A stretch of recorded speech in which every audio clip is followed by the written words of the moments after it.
చేస్తున్నావు నాన్న? నువ్వు డ్రాయింగేనా?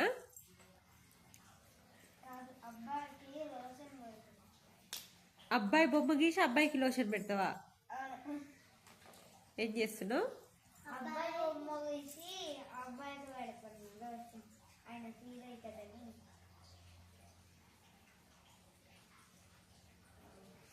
దేవుడా,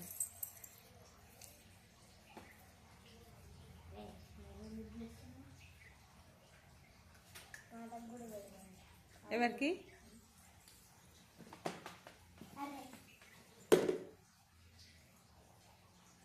ఇలా చూపించు ఒకసారి అబ్బాయిని.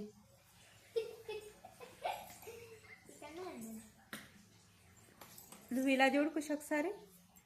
కుషమ్మ, చెల్లి దోసుకొచ్చేపో. నువ్వు చెల్లి మాట ఎప్పుడు వినవదు. చెల్లి మాట వినదు, ఏమి వినదు ఎప్పుడు. చెల్లి దోసుకొచ్చేపో.